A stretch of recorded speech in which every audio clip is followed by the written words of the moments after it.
Well, Mark Hemingway with Real Clear Investigations joins us now with more on this story. Mark, welcome to CBN Newswatch. Glad to be here. Hey, this Washington Post story, is this a case of media bias? I mean, I don't know what it is. I mean, I think it's worse than even bias. I mean, this story from top to bottom is a journalistic travesty. It never should have been published, given the sourcing that they had and the flaws that they knew were in the sourcing.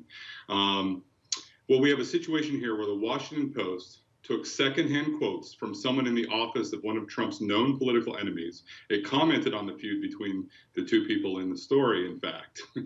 And they presented them as quotes by the sitting president of the United States, and then used those quotes as a basis to accuse the president of a crime.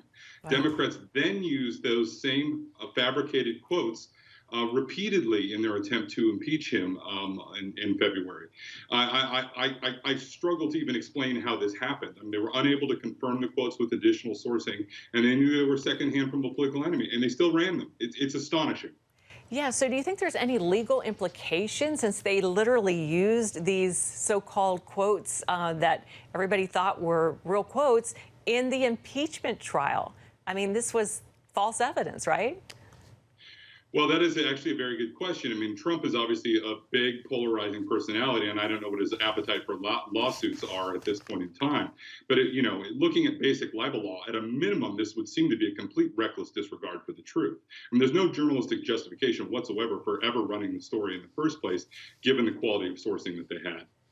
Does the written correction go far enough in the Washington Post in making sure that the truth actually sees the light of day? I don't begin to think it does. This came at a critical time here. The story is published just a few days after the Capitol riot. There was already talk of, the second impeachment. And like I said, this was used, quite dramatically and repeatedly by Democrats in the impeachment proceedings, both in their impeachment brief and in the televised impeachment hearings, and presented as factual evidence. Perceptions are already long hardened about this, and like I said, whether you think that, a correction helps, clarify things, it doesn't change the fact that given this, basic journalistic ethics, this never should have run. It should never have seen the light of day. Mark, what do you think is the most important lesson to take away from this journalistic error? That's a really good question here. For a long time, conservatives, people, Christians, other people that are sort of, not part of the in-group when it comes to the establishment in Washington and the journalistic establishment have been complaining about media bias. I think we're going well beyond that now.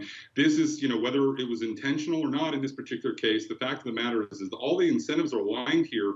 We're creating a situation here where it's something akin to information warfare. Even you'd think that the Washington Post didn't accomplish their goal of telling the truth when they published, false information. But the fact they're so willing to, ignore all the rules and publish this stuff anyway suggests that they're accomplishing a goal here regardless of whether they get the story wrong or right. And that goal is not to provide you with impartial information. It's to affect the cultural and political conversation in this country and have a political impact. And that's not what journalism is supposed to be. Amen. Mark Hemingway with Real Clear Investigations. Thanks for your time. We appreciate it. Thank you.